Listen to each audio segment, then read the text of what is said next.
What up, though, Detroit? So today is Father's Day. So I want to tell a quick story about my dad. When this is the one time I was certain that my pops was proud of me.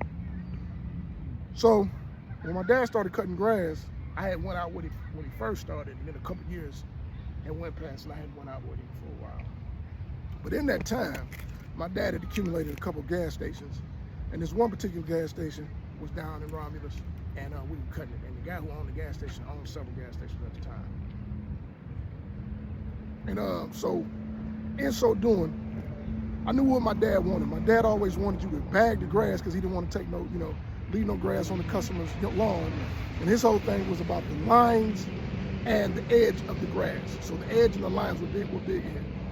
So this gas station had a probably, the whole front of the gas station was probably about 300-400 feet, about a football field long, and had a 4-foot ditch. And the ditch had all kind of debris. And I knew my dad was gonna want me to get that debris up, but I didn't want to get down in that ditch because it had all kind of mud and everything down there. And I wasn't gonna do it. So I took the bag off the lawnmower. And so I blew the grass toward the ditch. I knew I was doing that. So what I did was I grabbed a bungee cord and hooked it on the front of the wheel adjusters so I could hold it straight. So I kept the line straight, and at the time I blew the grass in the ditch. But with the grass that I blew in the ditch made a nice little bed of what looked like new grass at the time. It was a good look. And when my dad walked over there to look, I just knew he was gonna give me the business about me not bagging the grass and this and that. And he looked down at that ditch and he looked at the lines and seen how straight I had the lines. And he looked and he almost welled up in tears, man. He was so happy, man. He gave me a big old hug, man. And he was like, bro, I didn't know you was gonna do this like this. And it looked good, man. It came out all right. But that was the one time where I was certain, without any equivocation or anything, that I knew that my dad was proud of me that day, man. And I remember that story. And I miss my dad, for sure. So, quick story about my dad, because it's Father's Day. So one day I had this picture with me and about 6 guys in the picture, right? And my father saw the picture of me and these guys. It was about 8 of us, me and my little crew or whatnot. And my dad said, which one of those guys are not happy for your success? And Happy Father's Day. Happy Father's Day to you too. And I didn't quite catch what he meant. And he was like, which one of them guys are not happy for you? And he went on to say, he said, one of those guys is envious of you.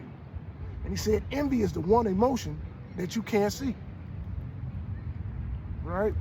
Jealousy, he said, is another dude wanting what you have.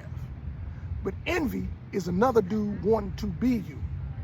And I didn't catch it. So he went on to tell me a little more. He said, listen, the envious dude wants to be you. He wants to get you out of this picture. The jealous dude just wants what you have. And at some point he may acquire what you have. But the envious dude wants to be you. And there's a difference with a distinction. And he goes on to say that you always have to be careful of the envious dude, because the envious dude wants to get you out the picture. So be mindful of the envious dude. So about a year later, we was at that little honeycomb spot, the little honeycomb spot where all the guys hang out. And my car was out front, and I went to the bathroom.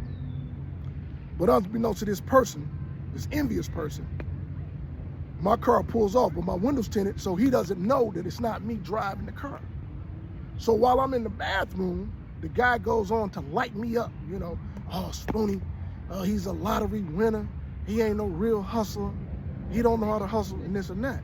Now, shout out to the guys that were in the room, because they didn't say that I was in the bathroom. They just let him go on. And then I subsequently came out the bathroom and he saw me. Oh man, I ain't really, yes you did. You know what I mean? So I went on to say, man, my hustle never takes a slump. My hustle is my hustle. And going along the line, we never really spoke again, but always be mindful of the envious dude.